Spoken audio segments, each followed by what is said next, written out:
توبہ کرو خلوص دل سے کرو، جو اس کے اصول ہیں، جو اس کے قواعد ہیں، جو اس کے ضوابط ہیں، جو اس کی شرائط ہیں، ان کو پورا کرو۔ تو بڑے سے بڑے اعمال، برے سے برے اعمال، میں حدیثیں آج آپ کو سناؤں گا، حیران کروں گا، کیونکہ عام طور پر یہی ہوتا ہے کہ مواعظ میں چونکہ لوگوں کو اصلاح کی ترغیب دلانی ہوتی ہے، تو وہ جو انذار کا پہلو ہے اسے زیادہ نمایاں کیا جائے۔ اللہ کی طرف سے شدید ذو انتقام، اللہ انتقام دینے والا، اللہ سزا دینے والا ہے، لیکن یہ دوسرا پہلو جو ہے وہ بھی اپنی جگہ پر بہت اہمیت کا ہے کہ طبیعی اعمال کے نتائج اور عواقب اور اخلاقی اعمال کے نتائج و عواقب یہ ایک جیسے نہیں ہیں۔ اب اس معاملے میں تاریخ مذاہب عالم میں جو بہت بڑی غلطی ہوئی، بہت بڑی غلطی ہوئی، بہت بڑی غلطی ہوئی، تورات میں حضرت آدم اور حوا علیہ السلام سے جو غلطی اور خطا ہو گئی تھی، آپ اندازہ کیجئے کیا مقام اللہ نے عطا کیا تھا، سارے فرشتوں کو ان کے سامنے سجدہ کروا دیا تھا، اور ایک ہی حکم تو دیا تھا نا کہ اس درخت کے قریب نہ جانا، اور تو ابھی کوئی شریعت نہیں تھی، کوئی لمبے چوڑے احکام نہیں تھے، کھاؤ جہاں سے چاہو، اس ایک درخت کے پیچھے پاس کر جانا، فَلَا تَقْرَبَا هَٰذِهِ الشَّجَرَةَ فَتَكُونَا مِنَ الظَّالِمِينَ، اور وہی کام کر بیٹھے حضرت آدم اور حضرت حوا۔ ڈاکٹر اسرار احمد کا بیان سننے کے لیے ہمارے چینل کو لائک، شیئر، کمنٹ اور سبسکرائب کریں تاکہ ہر نیو آنے والا بیان سب سے پہلے آپ تک پہنچے۔ شکریہ۔ علیہ السلام کتنا بڑا گناہ، کتنا بڑا گناہ، کتنا بڑا گناہ، لیکن قرآن نے وضاحت کر دی کہ آدم نے توبہ کی، اللہ نے معاف کر دیا۔ اللہ تعالیٰ سے کلمات سیکھے، ندامت دل میں پیدا ہو گئی حضرت آدم کو، لیکن الفاظ نہیں تھے، کن الفاظ میں اللہ سے معافی مانگوں، مجھ سے خطا ہو گئی ہے، بہت بڑی غلطی ہو گئی، وہ الفاظ بھی اللہ نے سکھائے، فَتَلَقَّىٰ آدَمُ مِن رَبِّهِ کَلِمَاتٍ، یہ ہے جس میں کہ علامہ اقبال کا ایک شعر ہے ان کے نوجوانی کے دور کا، جس پر میں بھول رہا ہوں کہ داغ دہلوی تھے یا کوئی اور تھے کہ جنہوں نے علامہ سے کہا تھا میاں اس عمر میں اور یہ شعر، اس بڑی محفل میں بات آئی تھی کہ موتی سمجھ کے شان کریمی نے چن لیے قطرے جو تھے میرے عرق انفعال میں، انفعال کہتے ہیں عربی میں پشیمانی، شرمندگی، اور عام طور پر جو کسی انسان پر پشیمانی اور شرمندگی طاری ہوتی ہے تو پیشانی جو ہے اس پر کچھ پسینہ سا آتا ہے، تو قطرے جو تھے میرے عرق انفعال کے موتی سمجھ کے شان کریمی نے چن لیے، اللہ کی نگاہ میں ان کی اتنی قیمت، ان کی اتنی وقت میرے بندے نے پشیمانی اختیار کی ہے، اپنے اس غلط کام کے اوپر اسے رنج اور افسوس ہو رہا ہے، تو اللہ کی نگاہ میں اس کی یہ عظمت ہے، یہ قدرت ہے۔ تو اللہ تعالیٰ نے جب حضرت آدم کے دل میں وہ پشیمانی پیدا ہو گئی تو الفاظ نہیں تھے، کن الفاظ میں؟ ہم کہتے ہیں نا کہ مجھے سمجھ نہیں آ رہا کہ میں کس منہ سے آپ سے بات کروں، میری یہ حیثیت نہیں ہے، میں کن الفاظ میں اپنی جو ہے خطا کا اعتراف کروں، تو اللہ نے وہ کلمات خود سے کہا دیے، فَتَلَقَّىٰ آدَمُ مِن رَبِّهِ كَلِمَاتٍ فَتَابَ عَلَيْهِ إِنَّهُ هُوَ التَّوَّابُ الرَّحِيمُ۔ یہ چیز کہیں تورات جب دوبارہ مرتب ہوئی ہے تو وہ نکل گئی، اس میں رہ گئی، باقی اس میں شامل نہیں۔ یہ تاریخی اعتبار سے جان لیجئے، تورات جو ہے وہ آج سے 2500 بلکہ 2600 برس قبل سے دنیا سے غائب ہے۔ یہ تورات کا جو نسخہ تھا یروشلم میں 587 قبل مسیح میں جب نبوکدنضر نے، شاید آج کل آپ دیکھ رہے ہیں یہ عراق کی جنگ میں عراق کے جو خاص ڈویژنز ہیں عراقیوں کے، ریپبلکن گارڈز کے، ان میں سے ایک کا نام جو ہے وہ نبوکدنضر ڈویژن ہے، ایک کا حمورابی ڈویژن ہے۔ حمورابی جو ہے عراق کا بہت پرانا بادشاہ تھا، اور تاریخ انسانی میں سب سے پہلا قانون اس نے بنا دیا۔ حمورابی یہ بہت پرانی تہذیب ہے، دنیا کی غالباً سب سے زیادہ اینشنٹ تہذیب جو ہے وہ عراق کی ہے، حضرت ابراہیم یہی پیدا ہوئے شہر اردن۔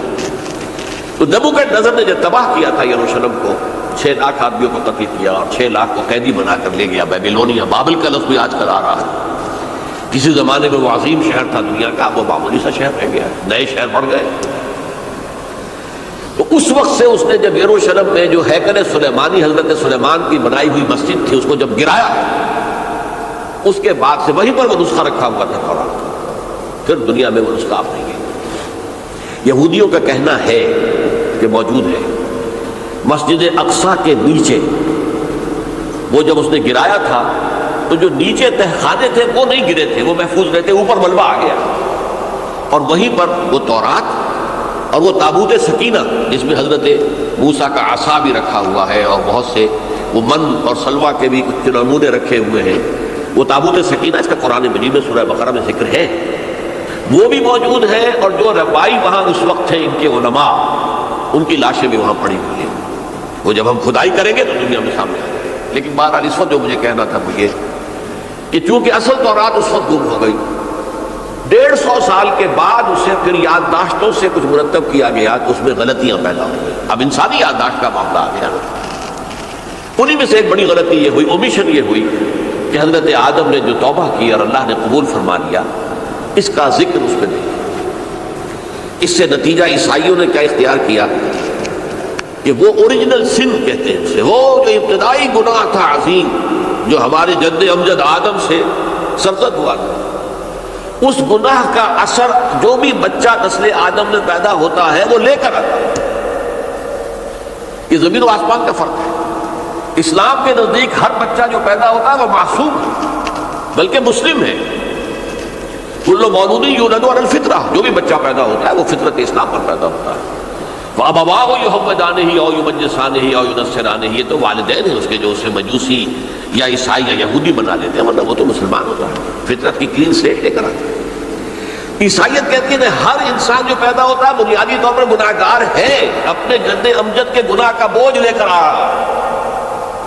اب اس کا علاج انہوں نے پھر کیا تجویز کیا، یہ ہے کہ ایک غلطی پر دوسری غلطی اور دوسری پر تیسری غلطی، خشت اول چون حد بیمار کج تاثریہ بھی ربط دیوار کج۔ اب اللہ نے جب دیکھا اب تو ہر بندہ جو ہے آدم کی اولاد کا بنیادی طور پر پیدائشی طور پر گناہ گار ہے، تو اب کیا کیا جائے؟ تو اللہ نے اپنا اکلوتا بیٹا، صلبی بیٹا مسیح یسوع اسے زمین پر بھیجا۔ یہ الفاظ میرے ہیں کہ اسے قربانی کا بکرا بنا کر اور ان سب کی طرف سے قبول کر لیا، گناہ گاروں کی طرف سے، کہ ان کے گناہ کا کفارہ ہو جائے گا جو عیسیٰ کو مانے۔ یہ عقیدہ ہے عیسائی۔ جڑ کیا ہے کہ گناہ ہو گیا تو گناہ کا اثر تو رہے گا۔ قرآن یہ کہتا نہیں، اللہ دھو دیتا ہے، تمہاری سیرت و کردار کے اوپر بھی جو داغ ہیں دھل جائیں گے، اور تمہارے نامہ اعمال میں جو دھبے ہیں وہ بھی دھل جائیں گے۔ توبہ کرو، توبوا الی اللہ توبۃ نصوحا، کرو وہ توبہ کے جو بالکل خلوص دل کے ساتھ۔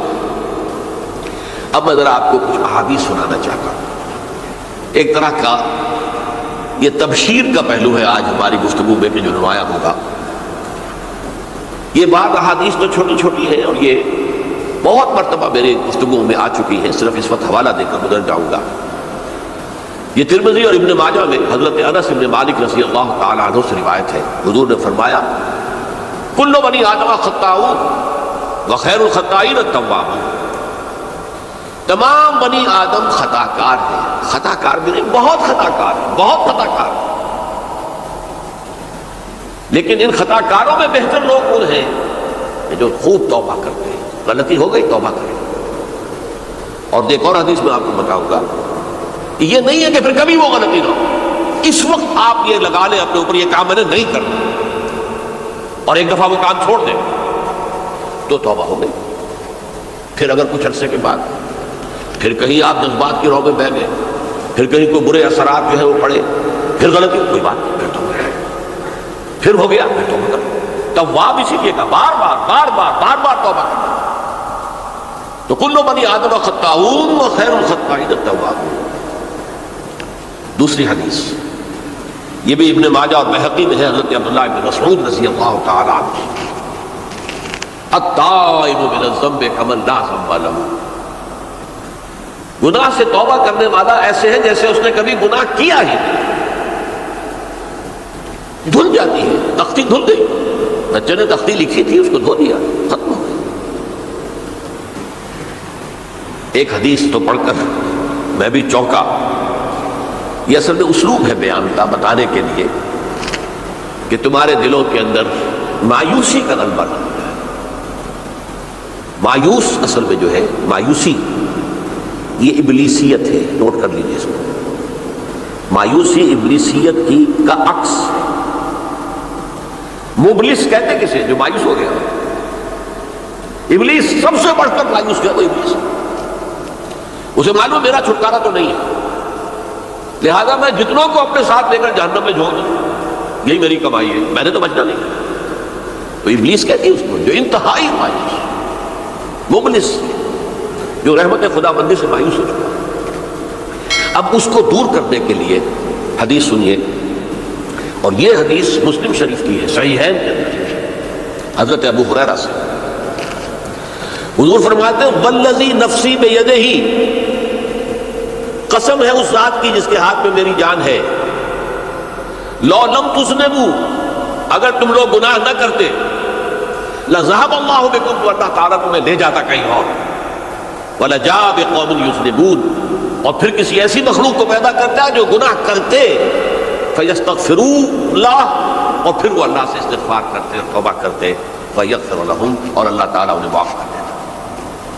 تو میں نے عرض کیا کہ یہ بعض چیزیں ہوتی ہیں کہ جن کا واقع سے کوئی تعلق نہیں ہوتا، لیکن ایک زور بیان کے لیے، ایک بات کو ایمفیسائز کرنے کے لیے، جیسے قرآن مجید میں آتا ہے، اے نبی کہہ دو ان کان للرحمن ولد فانا اول العابدین، اگر اللہ کا کوئی بیٹا ہو تو میں سب سے پہلے میں اس کو پوجوں گا. جب میں اللہ کو پوجتا ہوں تو اللہ کا اگر کوئی بیٹا ہوتا تو کیا میں اسے نہ پوچھتا؟ لیکن نہیں ہے. اب یہ نہیں ہے، نفی کے لیے زور دیا کہ اگر اللہ کا کوئی بیٹا ہوتا، لو کان للرحمن ولد فانا اول العابدین. اسی طرح یہ ہے کہ اگر انسان گناہ نہ کرتے اور گناہ کے بعد توبہ کر کے اللہ تعالیٰ کی شان غفاری کا ظہور نہ ہوتا. یہ بھی ایک عجیب فلسفے کی بات ہے، اللہ نے یہ کائنات کیوں پیدا کی؟ قرآن مجید میں اس کو براہ راست ایڈریس نہیں کیا گیا اس مسئلے کو، میرے علم کی حد تک. ہو سکتا ہے کہیں بہت خفی انداز میں ہو اور ابھی تک میری نگاہ سے بھی جو ہے وہ چھپا رہ گیا، ہو سکتا ہے. قرآن مجید کے غامض نکات ایسے ہو سکتے ہیں. کوئی شخص، میں تو کہتا ہوں کہ اگر کوئی شخص کہتا ہے، میرے بارے میں ایک عالم دین نے کہہ دیا تھا کہ اسے قرآن پر بڑا عبور حاصل ہے، تو میں نے انہیں پیغام پہنچایا، جن صاحب نے مجھے ان کا یہ جملہ سنایا تھا کہ آپ نے قرآن کی توہین کی ہے. قرآن پر عبور کسی انسان کو نہیں. عبور کا مفہوم کیا ہے؟ دریا کے دو کنارے ہیں، آپ اس کنارے سے اس کنارے چلے گئے تو آپ نے عبور کیا دریا. قرآن کے کنارے ہے ہی نہیں، لا پیدا کنار. لہذا یہ کہہ دینا کسی کے بارے میں کہ قرآن مجید، اب انہوں نے تو ایک طرح سے میری تعریف کی تھی، میرے ایک ساتھی سے جملہ کہا تھا کیونکہ وہ عزیز تھے، تو گویا کہ وہ جو میری تنظیم میں تھے ان کو خوش کرنے کے لیے کہہ دیا ہو یا جو بھی ہو، کہ دلی جذبات ہو سکتا ہے کہ میں نے کہا انہیں یہ میرا پیغام پہنچا دیجیے، آپ نے قرآن کی توہین کی ہے. قرآن پر عبور کسے ہو سکتا ہے؟ نہ معلوم کتنے مقامات ہیں کہ جہاں امام راضی بھی کھڑے ہوئے ایسے نظر آتے ہیں، دہشت زدہ. اعلم ان هذا المقام مقام غامض مہیب عمیق، ہوشیار کے رہ مردم تیغست قدم رہا، ہوشیار ہو جاؤ، یہ بڑا خطرناک مقام ہے، بہت مشکل مقام ہے، اس کے تہ تک پہنچنا کسی کے لیے ممکن نہیں ہے. سورہ حدید کی آیت هو الاول والآخر والظاہر والباطن پر یہ الفاظ ہیں امام راضی نے لکھے. تو اس لیے میں آپ سے عرض کر رہا ہوں کہ یہ کہنے کا انداز ہے، والذی نفسی بیدہ لو لم تذنبوا، اس ہستی کی قسم جس کے ہاتھ میں میری جان ہے، اگر تم گناہ نہ کرتے. تو میں عرض کر رہا تھا تو اللہ کی شان غفاری کیسے ظاہر ہوتی ہے؟ اللہ نے کائنات کیوں پیدا کی؟ کنت کنزا مخفیا فاحببت ان اعرف فخلقت الخلق. محدثین کرام اگرچہ اس حدیث کی سند کو پختہ نہیں مانتے، لیکن اکثر مفسرین نے اس کو تسلیم کیا ہے. علامہ آلوسی نے تسلیم کیا کہ میں ایک چھپے ہوئے خزانے کے مانند تھا. اب خزانہ کہیں پڑا ہے، اس کا کیا حاصل کیا ہے؟ وہ تو کہیں کھلے، کسی کے پاس جائے، وہ اسے فائدہ اٹھائے تب تو کوئی فائدہ ہوا. تو کن تو کنزا مخفیا، میرے اندر طاقت تھی، قوت تھی، خلاقی تھی، میری شاعریں ساری میرے اندر ہی اندر تھی نا. کن تو کنزا مخفیا فاحببت ان اعرف، تو میں نے یہ چاہا کہ مجھے پہچانا جائے. فخلقت الخلق، تو میں نے خلق کی تخلیق کی ہے. اب مجھے پہچانو اس کائنات کے ذریعے سے، یہ میری تخلیق ہے. آؤ دیکھو، ایک مصور اپنی تصویروں کی نمائش لگا، دیکھو میرے شاہکار، آؤ دیکھو، یہ میرے فن کے کمال کے نمونے، آؤ دیکھو. یہ ہے سب. دیکھو زمین آسمان، ان فی خلق السماوات والارض واختلاف اللیل والنہار والفلک التی تجری فی البحر بما ینفع الناس وما انزل اللہ من السماء من ماء فاحیا بہ الارض من بعد موتها، یہ ساری آیات ہیں، غور کرو۔ اور اسی لیے انسان کو پیدا کیا جس میں یہ فیکلٹی آف اپریسیشن، اللہ کے حسن و جمال و کمال کو پہچاننے کی صلاحیت ہے۔